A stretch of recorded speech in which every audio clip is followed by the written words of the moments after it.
Hello, everyone. Good morning. Here's the hard truth most people avoid. Not everyone who enters your life is meant to stay. Some people come to teach you. Some come to stretch you. Some come to break patterns you didn't even know you had. And when their role is finished, life starts pulling them away. Letting go is not quitting. It is not weakness. And it is not failure. Letting go is one of the strongest acts of self-respect you will ever practice in your life. Most people don't struggle because they don't know what to do. They struggle because they know exactly what they should do, but they're afraid of the pain that comes with doing it. They stay in relationships that drain them. They keep giving to people who keep taking.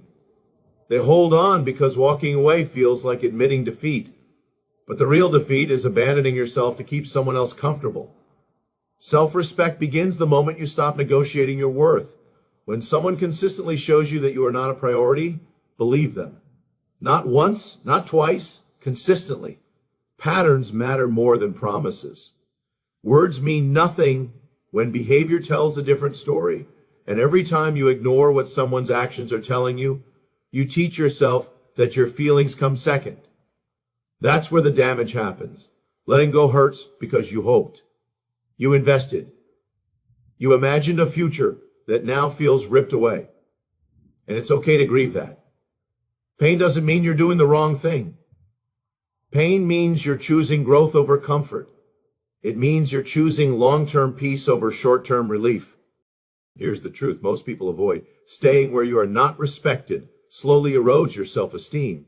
You start questioning yourself. You start lowering your standards. You start accepting behavior you once promised yourself you never would. Not because you changed, but because you're tired of fighting for something that should be mutual. And that's not love, that's survival. Letting go is the moment you decide you will no longer chase clarity, affection, or effort. It's the moment you stop trying to convince someone to see your value and start proving it to yourself. You don't need to explain your boundaries to someone who keeps crossing them. You don't need to announce your exit to people who already know they're hurting you. Self-respect is quiet. It doesn't beg. It doesn't threaten. It doesn't demand closure. It simply walks away. And yes, it hurts to walk away from someone you still care about. But caring about someone does not require sacrificing yourself. You can love someone and still choose distance. You can miss someone and still know they're not good for you. Those two truths can exist at the same time. Letting go is not about punishing them. It's about protecting you. The moment you choose yourself, something powerful happens. You stop reacting. You stop explaining. You stop waiting. And slowly your nervous system begins to relax. Your mind clears. Your energy returns. You remember who you were before you started shrinking to fit into someone else's limitations. That's what self-respect gives you back. Yourself. And here's what's important to remember. When you let go of people who don't honor you, you create space for people who will. Space for peace, space for honesty, space for relationships that don't leave you guessing where you stand. You don't need someone to choose you to be worthy. You choose yourself first. Always. Letting go may break your heart for a moment, but holding on will break your spirit over time. And you deserve more than survival. You deserve respect, especially from yourself. If you want, I can expand Keynote 2 next, or turn this into a YouTube script, viral reel, or full stage speech. Expand 200 to 600 words. You're not actually hurting because you lost them. You're hurting because you lost the version of the future you built in your mind. That's the part no one prepares you for. When someone walks away, the pain isn't just about their absence. It's about the plans you made silently, the conversations you rehearsed, the moments you believed were coming. You didn't just lose a person. You lost an imagined life. And that loss can feel heavier than reality itself. We don't fall in love only with people. We fall in love with potential, with who we think they could become, with the version of them that shows up on good days, in good moments, when everything feels aligned. And when they leave, we don't let go of that version easily. Because hope is powerful and memory is selective. That's where the illusion lives. The illusion is not that they were never good. The illusion is that if you had just tried harder, waited longer, or loved better, things would have turned out differently. The illusion tells you the ending was fixable, and that belief keeps you stuck in a loop of self-blame and regret. But here's the truth: reality always wins. Reality is how someone treats you when things are uncomfortable. Reality is how they show up when effort is required. Reality is not what they said at the beginning or how they made you feel at your best. Reality is what they chose repeatedly. And if someone chose distance, inconsistency, or silence, that is not a misunderstanding. That is information. Letting go hurts because it requires you to accept reality as it is, not as you wish it had been. Acceptance feels like loss at first, but denial costs you far more in the long run. Denial keeps you emotionally invested in something that no longer exists. Acceptance frees your energy to move forward. You don't need to rewrite the past to justify the present. You don't need to make them the villain to move on. And you don't need to erase the good to acknowledge that it wasn't enough. Both can be true. They matter, and they couldn't meet you where you were. Most people stay stuck because they keep asking, what if? What if I said this differently? What if I waited longer? What if I gave them one more chance? But what if is a question with no finish line. It keeps you emotionally tied to an alternate reality that will never happen. Peace comes when you stop asking what if and start asking what is. What is that you deserve consistency. What is that love should not confuse you. What is that the right people don't leave you guessing where you stand. Letting go doesn't mean pretending it didn't hurt. It means choosing truth over fantasy.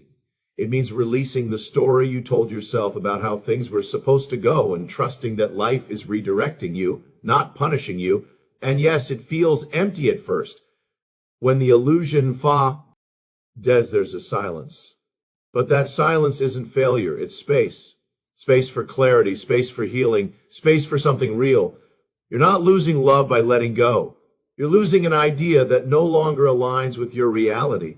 And once you release the illusion, you reclaim your power. You stop chasing answers. You stop replaying memories. You stop measuring your worth against someone else's inability to stay. That's when healing begins. Not because it stopped hurting, but because you finally stopped lying to yourself. If you want, I can expand Keynote 3 next, or reshape this into a deep emotional YouTube narration or real script. Expand 300 to 600 words. Most of the exhaustion you feel in your life doesn't come from doing too much. It comes from forcing what was never meant to be forced. When something is right, it flows. It doesn't mean it's easy all the time, but it doesn't require you to constantly question yourself, over-explain your needs, or fight for basic effort. And yet, so many people spend years trying to hold together relationships, situations, and connections that are quietly falling apart. Not because they're weak, but because they're hopeful. Hope can be beautiful, but when it's misplaced, it becomes draining. You start believing that if you just try harder, love harder, give more, or wait longer, things will eventually click. And maybe they will for a moment. But temporary alignment is not the same as lasting connection. Anything that requires you to betray yourself in order to keep it is already costing you too much. Forcing looks like constantly initiating. Forcing looks like ignoring red flags because you see potential. Forcing looks like accepting inconsistency and calling it complicated. And every time you force something, you teach your nervous system to live in tension. You stay on edge. You overthink. You analyze tone, timing, and meaning. That is not connection. That is survival mode. Real alignment doesn't confuse you. When something is meant to flow, effort is shared. Communication is clear. You don't feel like you're auditioning for a place in someone's life. You don't have to convince them of your value or negotiate for respect. The energy meets you where you are. And if it doesn't, that's your answer. Letting go is not walking away because things got hard. It's walking away because things stayed hard while nothing changed. It's recognizing the difference between growth challenges and emotional depletion. There is a huge difference between patience and self-betrayal. Patience has movement. Self-betrayal has stagnation. If you've been stuck in the same emotional place for months or years, hoping for effort that never comes. That is not flow. That is force. And force always ends in burnout. The hardest part about letting go is trusting that something better exists when what you're leaving is familiar. Familiar pain feels safer than unfamiliar peace. At least you know what to expect when you're forcing something. Letting go means stepping into uncertainty, and uncertainty scares the mind. But your body already knows the truth. It knows when you're drained. It knows when you're shrinking. It knows when you're constantly anxious around someone who's supposed to feel safe. Flow feels calm. Force feels heavy. Letting go is choosing to trust that you don't need to chase what belongs to you. What's meant for you will meet you halfway. What's meant for you will not require constant proof of your worth. And here's the shift that changes everything. You don't let go to get something better. You let go because forcing something is already harming you. When you stop forcing, you create room for alignment. You create space for relationships that feel mutual, opportunities that feel natural, and growth that doesn't come at the cost of your self-respect. You don't need to announce your exit. You don't need to justify your decision. You don't need permission to stop trying. You just need the courage to release what resists you, because life flows when you do. If you want, I can expand Keynote 4 next, or turn this into a cinematic voiceover script, YouTube narration, or stage delivery. Expand 400 to 600 words. Most people don't struggle to let go because they're still in love. They struggle because they're waiting for closure. They're waiting for one last conversation, one clear explanation, one apology that finally makes the pain make sense. And as long as you're waiting for that, you were emotionally stuck. Closure is one of the biggest myths we're sold. We're taught that healing comes from understanding why someone did what they did, or hearing them admit fault. But the truth is, many people will never give you the explanation you deserve. Not because you didn't earn it, but because they don't have the emotional awareness to offer it. And waiting for closure from someone who couldn't show up for you in the relationship is asking them to suddenly show up for you in the ending. That rarely happens. Here's the shift that changes everything. Closure is no something you receive. It's something you decide. You decide when you stop reopening the wound. You decide when you stop replaying the same memories. You decide when you stop asking questions that keep you tied to the past. Waiting for someone else to heal you gives them power over your peace, and healing doesn't work that way. No one else gets to decide when you move forward. Most of the time, the explanation you want won't actually make you feel better. It might satisfy curiosity for a moment, but it won't undo the hurt. It won't change what happened. And it won't magically bring clarity where trust was already broken. What brings peace is acceptance. Acceptance that they couldn't meet you where you were. Acceptance that the ending wasn't fair.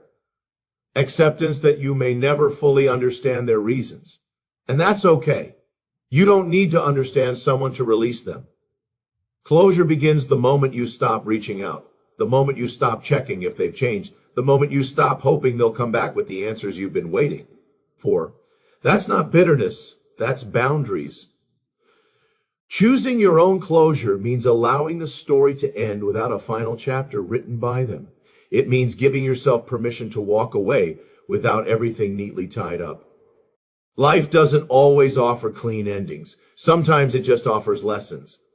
And here's the powerful part.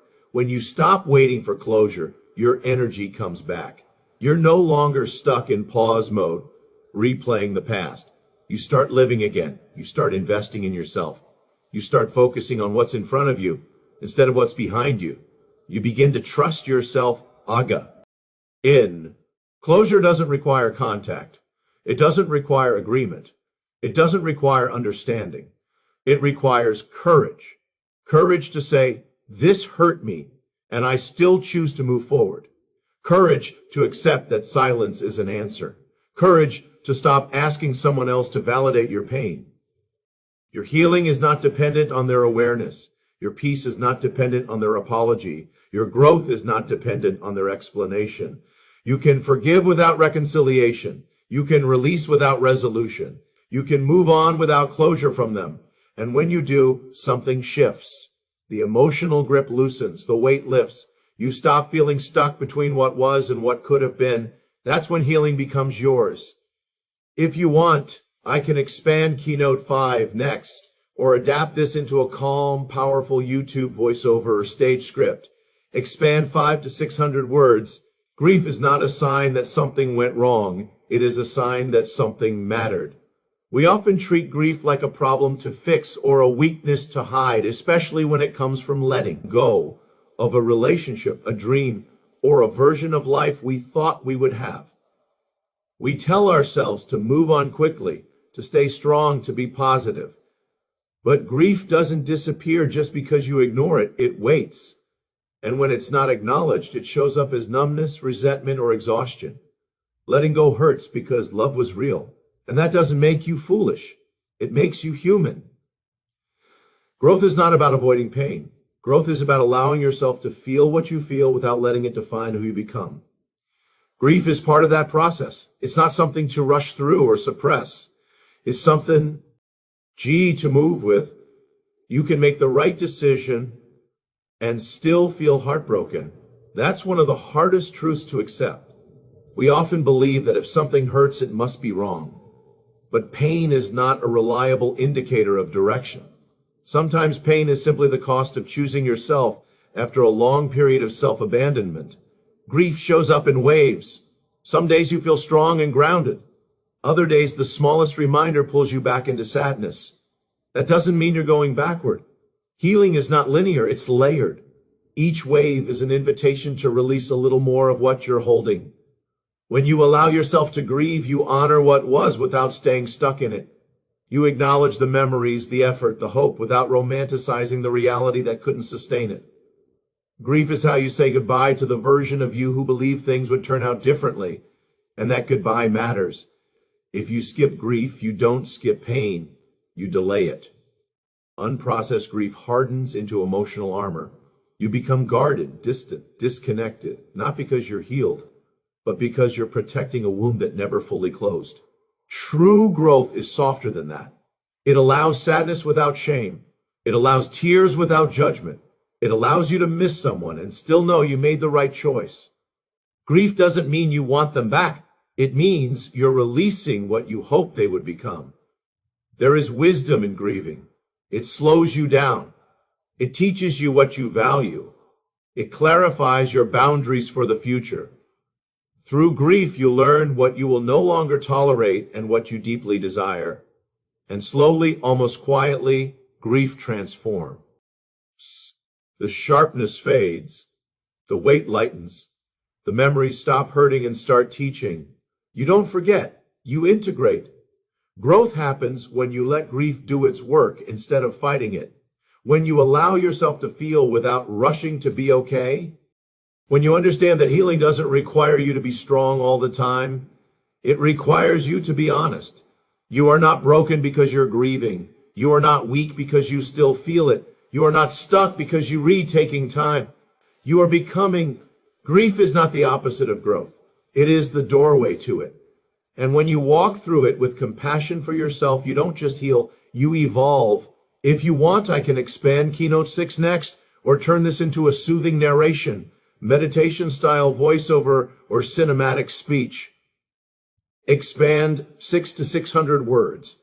Letting go is not the end of your story. It's the moment the story finally makes room for something better. When you release the wrong people, it can feel like emptiness at first. A quiet space where noise used to be. And that space can be uncomfortable because you're not used to it. You're used to filling your life with effort, explanation, and emotional labor. But that emptiness isn't loss. It's availability. Availability for peace. Availability for alignment. Availability for relationships that don't drain you. Most people fear letting go because they believe it will leave them with nothing. But holding on to what isn't right blocks what is. You can't receive new energy when your hands are full of old pain. When you let someone go who didn't choose you fully, you create space for people who will. People who show up consistently. People who communicate clearly. People who don't make you question where you stand. That kind of connection doesn't need chasing. It recognizes you immediately. Better doesn't always arrive loudly. Sometimes it arrives calmly. It arrives as relief, as ease, as the absence of anxiety. And that can feel unfamiliar if you've been living in emotional chaos for a long time. But unfamiliar doesn't mean wrong. Often, it means healthy. Letting go teaches you what alignment feels like. It teaches you that love isn't supposed to hurt all the time. That connection doesn't require self-betrayal, that you don't have to earn someone's effort. Alignment feels mutual. Alignment feels steady. Alignment feels safe. And here's the most important part. When you let go, you don't just make space for better people. You become better at choosing them. You stop ignoring red flags. You stop romanticizing inconsistency. You stop settling for half commitments because you've learned what misalignment costs. Letting go raises your standards, not out of bitterness, but out of wisdom. You're no longer impressed by words. You pay attention to actions. You value peace over intensity. You choose growth over attachment, and that changes everything. The right connections don't rush you. They don't confuse you. They don't require you to shrink. They meet you where you are and grow with you. Letting go also creates space inside you. Space to reconnect with yourself. Space to rediscover joy, creativity, and confidence. Space to rebuild trust in your own decisions. You remember that you are whole on your own. And from that place, you no longer chase connection. You attract it. Because when you are grounded, clear, and self-respecting, the wrong people fall away naturally, and the right ones recognize you instantly. Letting go doesn't mean the pain disappears overnight. Some days you'll still miss what was, but you won't miss who you had to become to keep it. And that's how you know you're healing. What comes next may not look like what you imagined before, but it will feel better. It will feel honest. It will feel aligned with who you are becoming, not who you were trying to be for someone else. Letting go is not losing. It is choosing peace, choosing growth, choosing yourself. And when you choose yourself, life responds. If you want, I can now.